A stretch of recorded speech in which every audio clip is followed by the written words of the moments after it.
One of the things that you mentioned that really, really resonates with my story is that burnout, because lots of people say that, like, as people of color or as women, you have to work twice as hard to make it half as far as your counterparts. And that's been so true of my entire story. That's something that my parents drilled for me throughout my entire upbringing. And I really took that to heart. And so throughout the entire experience of running my business, I've always pushed and pushed and pushed.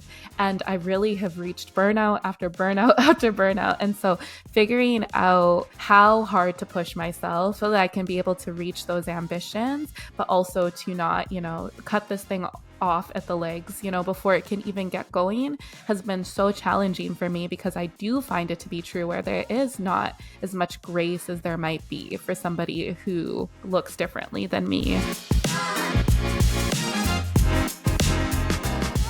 Welcome to the Entrepreneur Tell-All podcast, where aspiring entrepreneurs come to hear the inspirational and motivational stories of those who've come before them. I'm your host, James Makuto. Welcome to the show. Today's guest is Tosin Odubemi, a visual brand designer who, through her resolute desire to add beauty to the world, started a design studio called Atelier Oluwatosin, which creates bespoke, timeless brand designs for purpose-driven creatives and business owners. Tosin graduated from the University of British Columbia in Canada with an undergraduate degree in environmental design, and she's currently pursuing her graduate degree in architecture at Harvard's Graduate School of Design. Welcome to the show, Tosin. Thank you so much for having me. Thank you for being here. So, you are a branding person, right? You create sophisticated brands. But before we get into that, you have a very colorful background in terms of where and how you grew up. You've also described prominence as having been your reality growing up. Could you please walk me through, that your precursor years and what life was like before you got to where you are today, please? Yeah, absolutely. I always refer to myself as a third culture kid. And, I think a lot of people are familiar with that term, but if you're not, it just kind of means that you're a person from many places. And that's very true of me. I am culturally Nigerian. That's where my heritage is, and that's where my parents were born and everything. But I was born myself in South Africa. And at about the age of 1, I was plucked out of South Africa and brought all the way to Canada. And that's where most of my childhood was. And so my life in Canada was I was definitely different from my surroundings. Think about white, snowy farm fields, white people, just white on white and on white. And in the midst of all of that, there's this little brown girl, and that was me. And so I was a visible minority. I've always just looked different, and I've also felt different than my peers and outsiders. I reacted in the way that most children would, and I tried to be the same. I wanted to assimilate, and I didn't like being different. But I found that there was a little bit of incongruence, because when I was out and about, I would be trying to act the same as my peers, which was not really working out for me. And then I'd come home and my parents would be like, nope, you are not like your friends. You need to act in the way that we want you to act. And there's different rules and things like that in this household. And so there was a lot of back and forth seesawing and frustration and just cultural identity that I was going through. But I think after a while, somewhere in my teens, I kind of gave up on blending in. I realized that not only do I look different and have a different culture than my friends, but I also have all these special traits, and I'm an artist and I'm a creative. And in this world, being odd is actually celebrated. And so I started to lean into that. And I think that that's when I truly became a creative. Do you think your life would have been different today had your parents not had that structure in place and sort of kept you, for lack of a better word, almost sheltered? Do you think things would have gone differently for you had you sort of had the freedom to explore and do all the things that your peers were doing? That's a really great question. And I think absolutely. I always say that the strictness of my family and just the pragmatism that brought to me, coupled with love and gentleness, of course, is what brought me to where I am. And I think that, there's almost like a spectrum between like completely artistic and completely whimsical and ephemeral, all the way to completely pragmatic. And if like maybe sculptors or painters are all the way on the side of whimsy, some of them, and if like an engineer, for example, is all the way on the side of pragmatism, I really live at that intersection. Both of the things I do, when it comes to spatial design and architecture, or even when it comes to branding, it starts to blend these two worlds of pragmatism, branding being like artistry and graphic design mixed with business acumen, or architecture being, spatial design and kind of sculpting to an extent on a very large scale, mixed with things like physics and science and engineering. And so I Sure. really do attribute that strictness to how academic I am till date, how analytical I am till date, and like even just my ability to achieve some of the things I did, become an entrepreneur and things like that, to the strictness and discipline I learned in my household. Yeah, I think that's definitely something a lot of people can relate to, especially Mm-hmm. immigrants, right? Mm-hmm. Culturally, if you look at folks from Africa, for example, there is a certain it's a different culture, right? It's a Mm-hmm. different upbringing, and I think when folks move to different countries, you know, there's a sense of wanting to protect your children from what's out there, right? And also staying within the parameters of your culture. So that's definitely something that resonates, and I think in those moments we're frustrated. Mm-hmm. It's annoying, but in retrospect, I think you kind of look when you can kind of look back, you see, okay, there was definitely method to the madness. So um, great. So the onset of 2020 is when you launched your design firm, Mm-hmm. and you've since added a multitude of renowned clients to your resume. How did you arrive at that decision to start your own company? Is it something that you've always wanted to do, or was it more happenstance? Like, how did you know you had a winning business idea? Hmm. I would say that I would live more in the realm of happenstance, to the Okay. extent that a business can be built on happenstance. There's definitely some serendipitous moments that brought Hmm. me to where I am, but there was a moment where it pivoted and became really intentional. So, yes, in 2020, we all know that that was like a year for our world. I don't think anybody was spared from the drama. Sure. And so, I myself, I was on a one-way track to becoming an architect. I was absolutely tunnel vision there. One of those remnants from my childhood where I felt like an artist, but also it would have never flown with my parents to choose a career that, wasn't architect, doctor, engineer, one of those pre-approved careers. Sure. and Sure. so and so architecture was kind of like where I could bridge that gap between my personal passions and what I felt my family would approve from, what I felt my family would approve of, and what I myself would feel quote unquote successful doing. And so I had, at this point, I had already finished my undergraduate degree, and had already been accepted into Harvard for grad school to study architecture.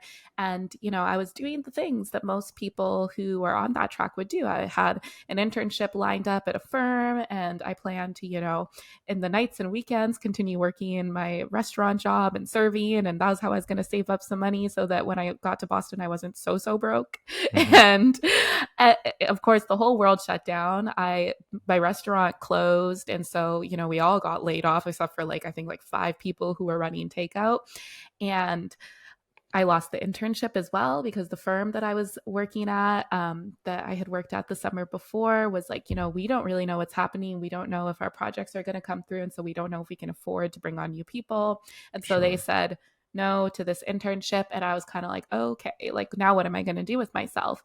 And so out of necessity was my so kind of born out of necessity is where my business came to be. Hmm. And so this was kind of like a weird time where I was like, I could just sit at home. Like I had moved back in with my parents, and I was like, I'll just be here for some time. I figured it'd be better to quarantine in their house than like some apartment in the big city. Sure. And I could just be collecting like these stimulus checks that the Canadian government was handing out. But I was like, okay, let me see if I can figure out a way to make a little bit of money with the skills that I already have.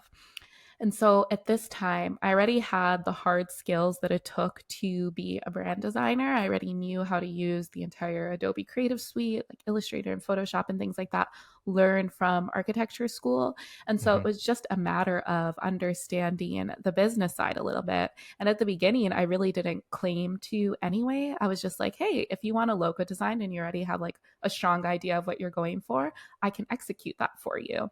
And so that's how it really all started. And then it built from there.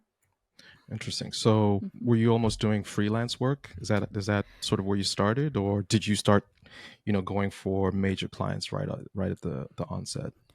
I started out purely freelance, and I just started out with like uploading to Instagram, my Instagram stories. And so it really Okay. started close with like friends of friends and just people in my community and things like that. I was like, hey, I can do a logo. And so it started teeny tiny, like small businesses, solopreneurs, people who are just at the outset who had like little tiny budgets. And that's who I was serving at first. And then I slowly ramped up into having bigger clients and bigger projects.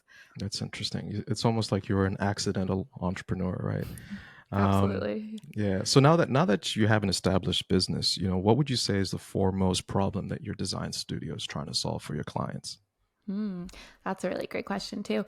I would say that at the core of it, we are trying to tell stories beautifully. So I Hmm. always say that stories that are not told beautifully fall on deaf ears. And I think that there's a lot of missing pieces and a lot of people's brands, or even just like how they're trying to communicate, where people are trying to force things out and they're not speaking eloquently, or they have really important messages that they're trying to send or really smart ideas, but because it doesn't look put together on the surface, because the human species is one that like we judge things quickly off of appearances. And now that I understand like psychology and things like that, I totally get why we do that, because it would be such a waste of time for us to critically analyze everything. And so our brains have developed all these tools and things to protect us, to help us be able to navigate through life quickly.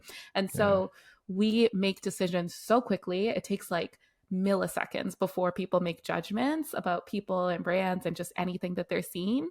And so Hmm. if we can't make it past that initial hump, that initial barrier, then people are not going to listen to what you're saying. And so my goal is always to make sure that on the outside everything resonates and everything speaks the same language as I can like see people trying to speak on the inside, if that makes Hmm. sense. Yeah. Yeah. So you're almost a translator from Mhm, between, what a particular client might want, the mhm, message that they're trying to put out to the, let's just say, the market, mhm. so that it resonates with whoever their target audience is, right? Yes. Um, that's interesting. So, we just talked about the pandemic and how you established a business almost out of necessity because you were laid off from your restaurant job. Um, if I can switch the context a little bit to you being a young Black woman in business, right? Mhm, I read somewhere that the four most common challenges facing Black women entrepreneurs are things like access to capital, mhm, prejudice from conventional lenders, let's mhm, call it systemic bias, a lack of support in the form of mentorship, and just burnout, right? mhm. Do any of these resonate with you, or are there perhaps other apropos challenges that you've had to come face to face with? Um, Not necessarily in the context of starting your business, but in running your business. Yeah, absolutely. And I think all of those have definitely Okay. affected me in some way. I will say that I am blessed in that the field that I'm in, capital is not as much of an issue because Okay. it doesn't take too much to run my business, right? So it's not like I have a product or something where it's like you need that initial like just like a really good amount of capital to get it started. At first it really was just me and my laptop, and I was able to scale my expenses, like proportionally with Hmm. the amount of revenue we were making, which was strategic on my end. By that time, I was like really doing the math and calculating and things like that. But I'm able to do that. Some people don't have that blessing. But, now that I'm a little bit bigger, that's when those things come in where I'm like, okay, you really do hit a peak when you're on your own before you're able to, like just scale bigger and make some of the things happen that you'd want to happen, but Hmm. there's so little opportunities out there. But I will say that like one of the things that you mentioned that really, really resonates with my story is that burnout, Yeah. because lots of people say that like, as people of color or as women, you have to work twice as hard to make it half as far as your counterparts, right?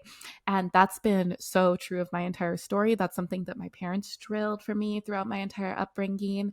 And I really took that to heart. And so throughout the entire experience of running my business, I've always pushed and pushed and pushed.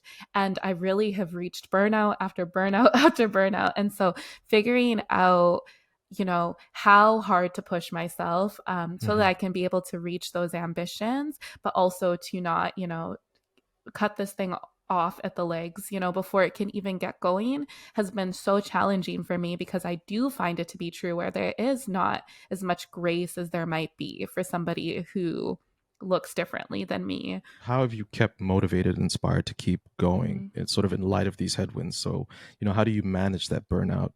For me, it's a lot of like, honestly, just pure stubbornness is part of it, where it's like, I just do not want to fail at this for any reason other than like, I tried everything and it's just not meant for me. And Hmm. so if it's just like, well, I just quit and gave up, like that is just not an option for me, because there's too many people probably sitting there thinking there's no way that she can do this, for me to like let them have that win.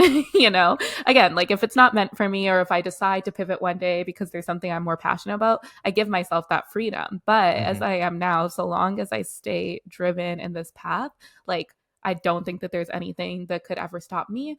And something that really motivates me is like whenever I am able to meet somebody who looks up to me. And so I have so many women on Instagram who follow me who are like maybe 5 years younger than me. Like these, I say little Black girls. They're not that little. They're like in Hmm. their 20s, some of them. But in my eyes, little Black girls who are like in college and stuff like that. And they message me and they're like, what you're doing is what I want to do. Or not Right. even Black girls. Like sometimes they're, like just like a lot of women, some men as well, who follow me and they look up to me. And I'm like, oh my gosh, like I'm doing this for you, because I have those people who I look up to who are a few steps ahead of me. And I'm thinking, like, what would I do if they quit because they were burnt out? Or what would I do if they quit because there was too many odds stacked against them? That Hmm. would like discourage me so much. And so Yeah. it's so motivating to be able to see that, like, okay, I'm really inspiring the next generation of people coming after me with what I'm doing. No, that's great. It's almost like you feel responsible for them, right? Like Mm-hmm. almost that they're also holding you accountable to what it is that you're doing. Yes. And I think, to your point, there's also something to be said about just the grit and hard work that's required to start and run a business, right? Mm-hmm. And even just having the vision, because not everyone's going to see your vision or Mm-hmm. understand it. And whether subconsciously or otherwise, people will kind of get in your way and try to dissuade you from pursuing, what it is that you're chasing. Mm-hmm. So I think, having people that look up to you, I think is great motivation, Mm-hmm. to keep going, right? Because Mm-hmm. you're impacting their lives. And I think even beyond just the money aspect of it, like just that Mm-hmm. in and of itself is a great feeling. Mm-hmm. Um, so growing a business, right? We'll stick with the topic of growing a business. Um, it's certainly a labor of love, and I would argue, like you've just explained, it's there's a lot of sweat equity that has to go into it. Mm-hmm. Um, you're now in year number three, Mm-hmm. the third year, 3.5 years old, if my math is correct. Yep. Again, like we said, you've established a pretty formidable portfolio of clients. Mm-hmm. But who was that first client, that first notable client that you had that was, let's call it a breakthrough client? And how were Mm. you able to secure their business and get them to sign on the dotted line and ultimately pay you? Yeah, yeah. I think that my first client who really gave me a chance was CBC. Hmm. I'm not sure. I'll ask you, do people from the US know about CBC, or is this like a very Canadian thing? I know CBC because I Okay. lived in Canada for a little bit, Okay. so the Canadian Yeah. Broadcasting Corporation. Yes. But I don't know if that's something that's widely known here in the States. Yeah, and I don't really know what the US like equivalent of it would be, but I mean, it's a government-wide broadcasting service, and they Hmm. have lots of little branches under them, but it's a government client and they're huge, they're massive. And I think that they were the first people who gave me an opportunity. There was somebody who was working with them, and he was doing this entire story piece, or he was part of a group of people. It was this whole network of people who were doing a story piece on like Black people in the West, and in particularly in the prairies, and it was called Black in the Prairies. And Hmm. I guess I was noticed probably on Instagram because, like I said, at this time I was posting pretty aggressively and sharing what I was doing. And at this time as well, like there was a lot of shift happening in the social space, and so this was the time where people were really trying to platform Black voices, and so I was being noticed. And so I'm sure that, I probably came across the feed of somebody, and they ended up interviewing me for Black on the Prairies. And I did some work there. I did this like cool graphic design piece. And they also saw one of my projects that I had done years prior.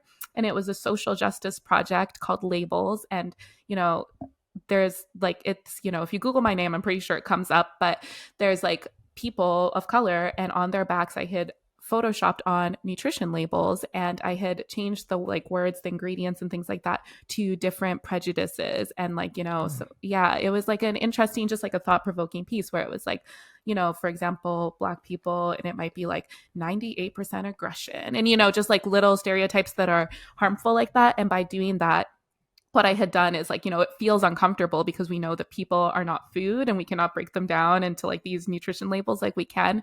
But Hmm. by objectifying the people on purposely, I was creating like a intentionally uncomfortable graphic to have people thinking. And I had done this Sure. back in 2016. And the piece just like, it was great then, but I reposted it in 2020 because I was like, this is still relevant. And the CBC really liked it. And so they licensed it from me, and they're like, hey, can we post this on our stuff? And I was like, yeah, sure. And I think that from there, that's when things really started to take off because I started being noticed. And so then, that's the thing when you have that one breakthrough client, I'm sure everyone knows, is that when you've worked with the CBC, then all of a sudden the University of Calgary starts to think that, like, hey, maybe this person's on our level. And then when you work with the University of Calgary, then Harvard's willing to hire you, And so it Sure. kind of came Yeah. from there. Yeah. So today have you sort of relied on that snowball effect of all the clients that you've worked with in the past, or do you actively market your business? So for example, like you said, you started off in social media, posting on Instagram. Mm-hmm. Um, are you actively marketing your business, or is it really just businesses and companies approaching you having looked at your portfolio of work? Hmm. I do actively market, but that being said, I use a lot of pull marketing. And so Hmm. I do post, I'm very active on social media across the board. Okay. And for anybody out there who's like, trying to do similar things, I think that personal branding is really key, right? And so sometimes we can look at like these giant businesses and things like that and think, well, Coca-Cola CEO, nobody knows what they look like. And so like, why can't I be this faceless, nameless thing? And I agree. I feel that sometimes I'm like, oh, like, why must I keep showing up? Hmm. But it's just so difficult to break through nowadays because there's so many different businesses going on, and there's so many people who are offering this probably a similar thing to you, especially if you're like a service-based business like me. There's millions of designers up there, probably Hmm. lots of them who are just as good as me, if not better, right? And so when it really comes down to it, it's back to that know, like, and trust factor where it's like if you Sure. can connect with people on a personal level, then they're just going to be rooting for you and wanting to hire your business. So most of the marketing I do is to do with personal branding. So yes, posting on Instagram, posting on YouTube, posting on, I don't know, LinkedIn, things like that. And then for our actual business, we kind of just use our platforms as a portfolio. And so, we'll just like, we kind of gave up on the whole like trying to grow and trying to like push ads or anything like that because we didn't see it working, like it Hmm. wasn't effective for us. And so we're like, okay, like let's just have these platforms as a home so that if somebody does search us up on Instagram or LinkedIn, like it's there, it's active, they can see our work. And we also use them to share like some different things, like maybe, yeah, interviews or thoughts about like marketing and business and psychology, things that like can't really live on a portfolio as easily, and just helping educate our audience and our client base and show that we know how to do those things and we know how to think this way and talk this way. But most of like the bringing people in and getting that awareness piece is through my socials, my personal branding, and I'm sure the personal branding and socials of my team members as well. So people do reach out to us. We don't outbound reach out to other people. That's a great place to be, right? Mm-hmm. Because I think there's definitely something to be said about just that organic Mm-hmm. sort of what you mentioned about getting clients to know, like, and trust you, but Mm-hmm. having it organically unfold is Mm-hmm. is worth more than gold, in my opinion. Mm-hmm. So, in sticking with clients, could you maybe walk me through a bird's eye view of what your client engagement roadmap looks like? So, for example, from inception, or let's call it the initial consultation, to the final project delivery. What does that look like, sort of at a high level? Yeah, yeah. So usually, like I said, people, might reach out to us over email or DM or something, be like, hey, we have this type of project. Would you be interested? And Hmm. the first thing we do is try to get on a call with them as soon as possible, because we are not afraid to point people to our competitors if we don't think that we're the best person for that Interesting. project. Yeah, we in a similar way as like if you go to a doctor and you think like my leg hurts, I kind of think that I might have twisted my ankle, they're not going to take your word for it. We really see ourselves as experts, and we're like, we will diagnose whether a logo is really what you need or if your business problems could be better solved by something else. We refuse to like just take your money and then deliver something to you that's not going to drive the results that you want. And so the first thing we do is we hop on a call. It's usually like 30 to 45 minutes, and we Hmm. ask them questions that have little to do with the deliverable that they asked for and a lot to do Okay. about like where their business is at and what their goals are. And then from there, we'll try to diagnose. We usually try to figure out, again, whether we can help them, whether the budget is in alignment with what we would, request for this type of project and things like that. And we essentially will try to, for lack of better terms, like close that sale before we even get off the call. Okay. Because if you're creative, you know that writing proposals is a lengthy process. It can take hours on hours on hours. And when you start getting reached out to as often as we have been getting reached out to over the past couple of years, like you could really spend all day, every day writing proposals for people who are just kicking a bucket down a road. And Sure. so we pretty much ask the clients to like make a decision right there and then. And we're only writing proposals for people who have, like who have great intention to get this done and they're like ready to go. And so once we get to that point, we'll send them over a proposal, and that's when we start the project. And so, we do all the logistical stuff, sign contracts, get deposits, things like that. And we have like a few step thing. And so usually we start out in like a discovery research phase where we will be asking lots of questions. We might, depending on the size of the business, we might be interviewing customers, we might be interviewing staff and things like that to find out where that incongruence is between how people are perceiving the business and how they Hmm. would like to be perceived. And that's the question that that's a question mark that we want to turn into an explanation point through the branding process. And so in order to find where the differences is, we just talk to a lot of people. We study, sometimes we do like social learning through looking at things like Instagram comments and Reddit threads and reviews and things like that to see what people are really saying about the business. If it's a small, tiny business that's just getting started, this step might be short. It might just be a 1 hour interview with the founder. And Hmm. then we go into discovery. And so that's when we start the mood boarding and visual exercises to make sure that the visual world we're building in our heads over at the studio is in alignment with what the founder expects. And it's like, okay, yeah, like this feeling that we're going for is good before we start knocking out real deliverables. Then once we go from that exploration and discovery phase, that's when we usually start to execute. And so the order of things that we get done is different every single time depending on the Okay. project deliverables, but that's when we knock out, just like the logos and the websites and the collateral and things like that. While that process is fluid, you definitely do have, I guess, systems and processes in place, right, Mm-hmm. to kind of guide that journey. Mm-hmm. Um, in thinking about great brands, what would you Mm-hmm. say are the key ingredients to putting together a great brand? Hmm. I think the key ingredients are knowing who you're talking to and being Hmm. really clear on how you would like to make them feel when they interact with your brand, and then executing that really well.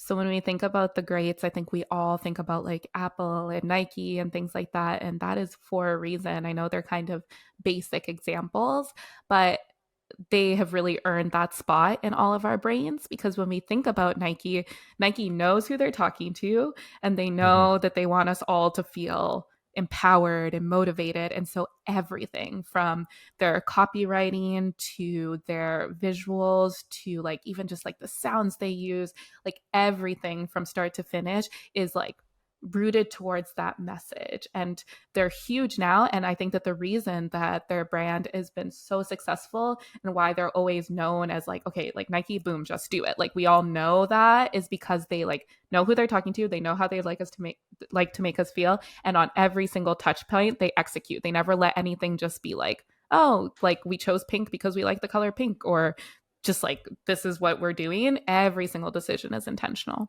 So I was I was looking at your project pricing, right? And I'd be lying if I said my eyes didn't sort of widen, because working with you is not cheap. But I Mm-hmm. also think that it speaks to the caliber of clients that you work with, as well as the quality of the work that you deliver to those clients, right? So, for Mm-hmm. example, you offer elementary visual brand identity design that Mm-hmm. starts at about $5,000. Mm-hmm. How did you go about deciding how to price your different services? Was it something you just pulled out of the sky, or did you, sort of look at industry benchmarks, or, Mm-hmm. was it an iterative process where you tried certain price points and then landed where you are now? What did that process look like?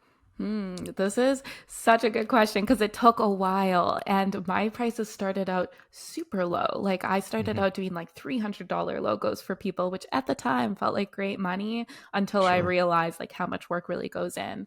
And what it was that during my first year, like I said, I was working with teeny tiny clients, and I see that as like where I was testing, I was learning, and so those people were getting a really low price because they were getting an amateur, and so they were getting what they paid for. There's a lot of experimentation, and it's like we're in this Sure. together, and that's how I built my portfolio.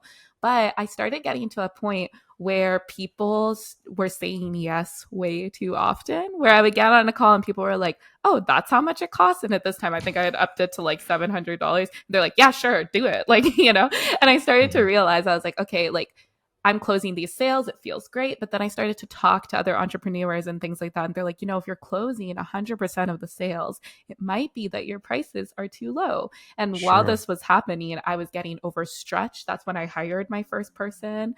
Shout out to Anjay. He is like my right hand man, like completely saved me in a time that I was drowning in client work. Um, Hmm.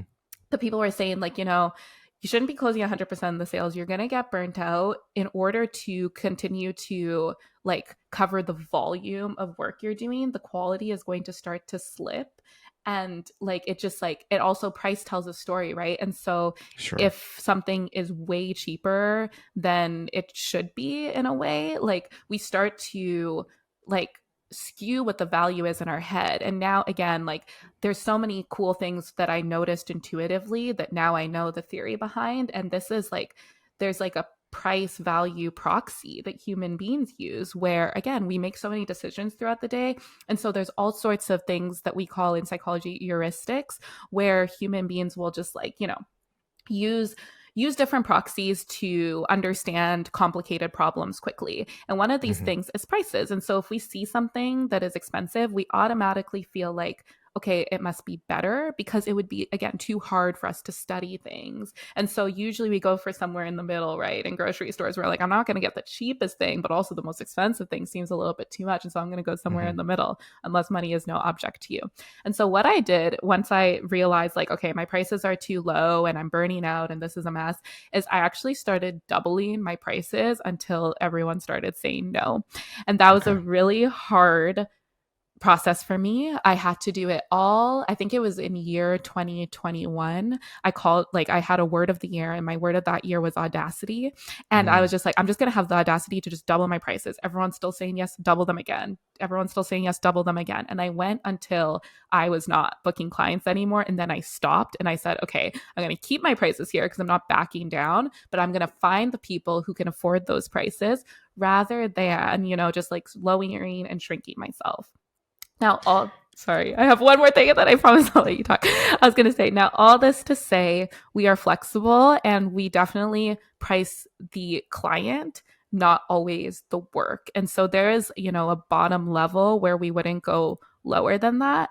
But Hmm. if it's a mom and pop shop, we are not going to expect them to have the same budgets as if Chanel approached us. And I think that's Sure. absolutely fair because it's going to require a whole different level of responsibility to do work for these giant businesses. And the consequences are much greater if Of anything course. slips than working for a small business. So our prices do slide depending on who's talking to us.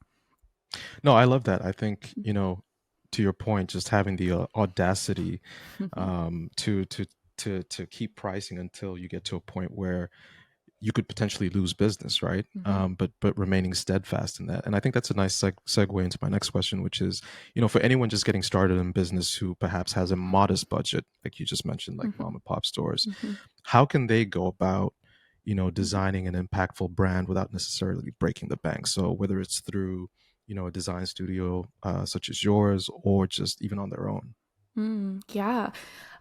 There's like a few different ways of doing this. And so I would say that the first is DIY. And I have a Hmm. very specific strategy that I recommend to people when they do come talk to us and they're like, these prices, we can't afford it. I'm like, hey, there's like different tiers for this. If your budget is like, super low, then I call it the little black dress branding. And every Hmm. woman has a little black dress where it's like, oh, I could wear this to any event, any occasion. And it kind of works because it's like somewhere in between formal and casual where it just works, right?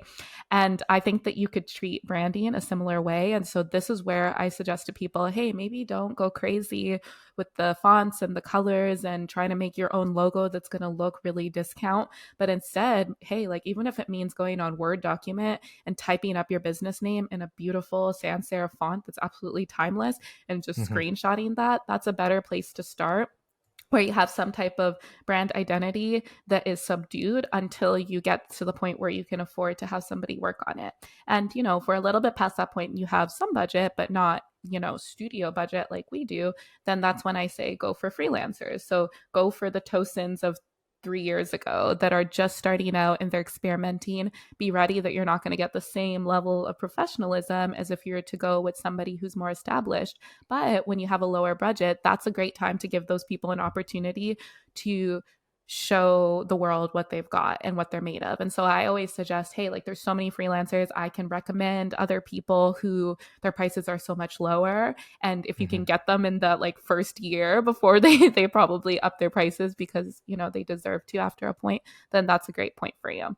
And honestly, I'm like on the low mid price range when it comes to design. There are studios and agencies that they won't even talk to people unless they are like talking six-figure budgets. And so, Oh my it goodness. keeps going and going and going depending on the size of your business. Yeah. So you mentioned referring, potential clients to freelancers, and earlier you had talked about, if there is some design work that a client needs that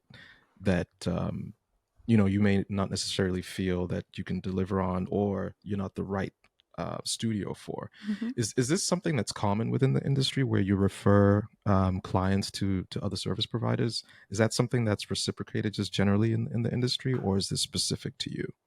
No, absolutely. I think that that is one nice thing about the creative industry is that we do refer each other a lot because no one Okay. person can have all the skills in the world. And so it's very common for people to, yeah, either refer out to each other, knowing that it's like, hey, like even if I had a project too big, which has never actually happened because we would take it and we'd figure out a way to get it done because we Hmm. have that gusto. But even if we had a project that was too big, like I would probably just refer them up to somebody that I look up to. And then lots of times, most of the time, it goes the other way around where it's like, this is too little for us, but here's a bunch of great people just starting out. I will say Okay. something else that's specific to the branding industry that's common is subcontracting. And so lots of times, maybe Pentagram or Design Studio, who are these gigantic branding firms who, again, probably like hundreds of thousands, if not millions, to get them to do your branding. They will be approached by these giant businesses. They're getting way more work than they can handle, or maybe they're just they have a specific aesthetic that they want to go for, that some of these younger and upcoming studios execute better than them, and they'll subcontract a lot of things out to people like my size. And Hmm. so that's a really good way too for anybody who's in the creative industry to be able to get like bigger brands onto your client roster, is to make relationships with people with bigger studios, and they'll subcontract out, and that's stuff that we do as well. No, I love that. I think that whole idea of scratch my back and I'll scratch yours Mm-hmm. is it goes a long way, right? Mm-hmm. Because to your point, if you find yourself inundated with work and you can't necessarily deliver on Mm-hmm. it, if pass it on to someone else, maybe the next time it's coming back your way. Mm-hmm. Um, so similar to your business, right? Mm-hmm. It's obviously evolved over the last 3 years. How would you say that you have personally evolved or grown as an individual since the inception of your business, right? So would you say that you're the same Tosin you were in 2020 versus who you are today? Absolutely not. I think that word that we used earlier of audacity, that's something that Hmm. has changed. I went from feeling like, wow, like I can't believe people will pay me to do what I do, to feeling like very honored still, but very capable of what I'm doing.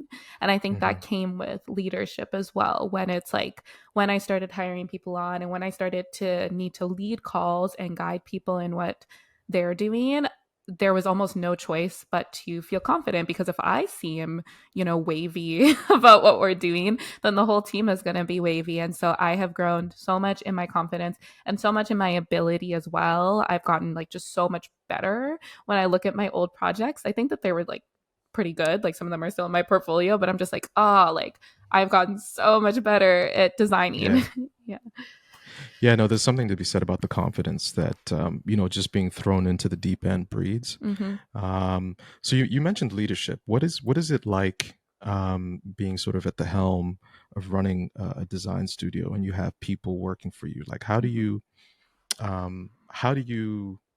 or how have you sort of shared your vision with them, and how have they bought into that vision? And, how do you really empower them to kind of pull forward, sort of in line with where you want to take the company? Yeah. Well, the first step is really intentional hiring. And so Hmm. I am definitely a person who is slow to hire and quick to fire. If somebody is not working out after a few months, I'm like, let's cut this, before Sure. this gets more painful. And so I find it really important to have that really good personality match. And it's not necessarily like, people use this word like cultural fit, like pretty much you need to just assimilate to our agency's culture. We're not really Mhm. like that. It's like, are you bringing something that is of value to us, or is going to drive us in the way that we want to go? And so be your full self and bring your full self, but that full self needs to jive and resonate and gel with the rest of the team. And so it all starts with hiring for me. I'm very intentional about that. And then I also make sure that I'm hiring people who feel really motivated and passionate about their specific craft and building the studio. So, Mhm. in a similar way as I want clients who really connect with me personally and my story, it's the same as people who work with me. I want them to care about me. I want us to be like friends, to a level like where it's still appropriate, but I want us to be friendly with each other, and I want them to care about me. So it's not just like, oh, like I'm just billing my boss and like she's just this person. Like it's like, no, this is like Tosin, and like we want this, like we all want this to grow, and we're all coming with her, where lots of times I think like if I get to a point and one of my people surpasses me, like I'm going to champion them too and be like, I'm so proud to be a part of their story. But because of that attitude that I bring, lots of them are like, I would never do that. Like I literally just want to go up to the top with you. Like let's build this thing. And so we Yeah. all feel really like individual entrepreneurs all working under the same house. And I just like happen Yeah. to be like the mascot.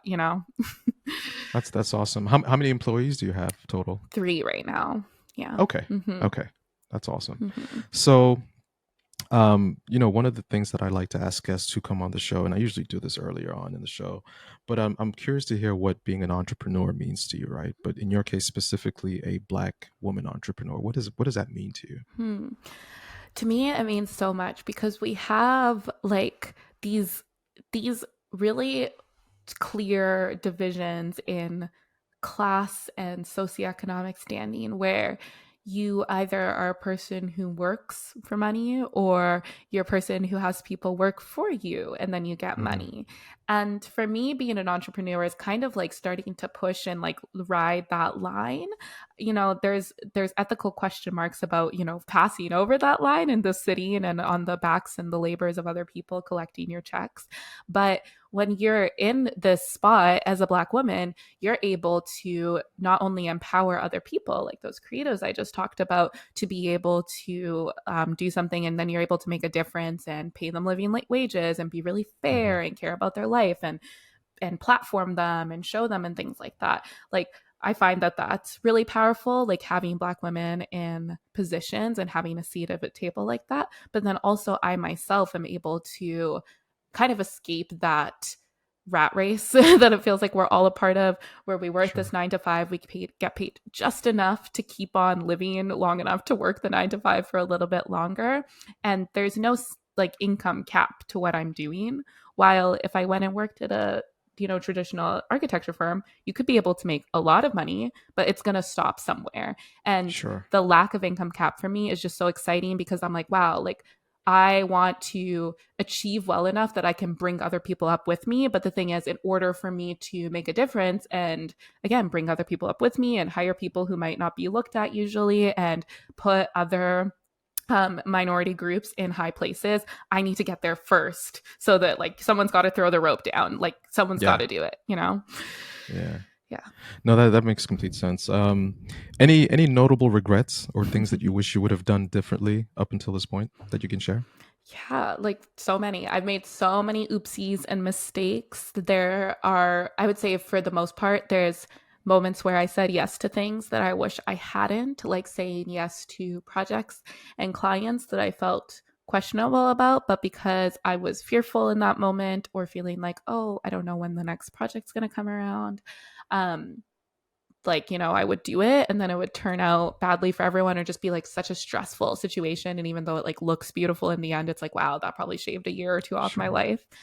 That would be that would be a regret. Trying to think of something that like wasted me a lot of, I've wasted a lot of money. I think that like there's been hiring decisions that it's like, wow, that was just so much money down the drain. But it's difficult for me to regret these things because I'm like, there's no other way that I would have learned the Sure. lessons other than going through them. So there's lots of things that I would go back and do differently if I had the knowledge I had now, but then I wouldn't have the knowledge. So it's kind of like, okay, well, this is just the process. Sucks in the moment. I'm sad for a day or two and then I keep it moving. Yeah. Almost like a baptism by fire type of Yeah, thing, right? exactly. So as we get ready to close up here, I'm curious what's in the foreseeable future for you and your business? Like, what do you see, for yourself and your business? Let's just say in the next 3 to 5 years. Yeah. Um, right now we've been playing a lot and moving a lot more into like the animation space, just like the Hmm. current landscape of how everything's going. We find that to be really important to have like moving picture. And so we've been experimenting a lot with that and figuring out how to make our graphics dance essentially. And so that's like something on the creative side. And I think that over the next 3 to 5 years, we're just thinking of scaling, but not, a crazy amount. Like I really like our tight knit team. I think that I would probably cap it at like 10 maybe for the foreseeable future. Maybe I would grow past that later on, and just continuing to get bigger and better clients and move into working on more campaigns rather than branding from the ground up all the time, which is so much Okay. fun for us. But usually the bigger clients are not needing that anyway. So we're experimenting with campaigns more. Exciting. Mm-hmm. So, for anyone listening who might be toying with the idea of venturing out and starting their own business, Mm-hmm. do you have one single piece of advice that you could share with them, to either how they can go about doing that, starting their own business, or which potential pitfalls to avoid or look out for? Yeah, I would say that when starting a business, there's this really corny adage, but it's true, where they say luck is where opportunity meets preparation. I don't know who said Yes. that, but I think that that's very, very true. Like I said earlier, my story has a lot of serendipitous moments and like happy to talk. Like I talk to people on the phone all the time who are like, I want to start a branding agency. How did yours happen? And they're like, oh, well, you can't orchestrate some of these things. They just kind of boosted you. And I'm like, Mm-hmm. absolutely true. But everyone has those boosts. And I read memoirs and I listen to stories and things like that of people I look up to like it's my job. And there absolutely is those moments for everyone where it's like, okay, well, you can't replicate that. It just happened. But the thing is, you have to be prepared for those moments. You have to make sure that, like, when eyes are on you, that your work, your stuff, your product is really, really, really good, and that you have the systems in place so that, like, if you get this giant opportunity, you can actually handle it and make it happen.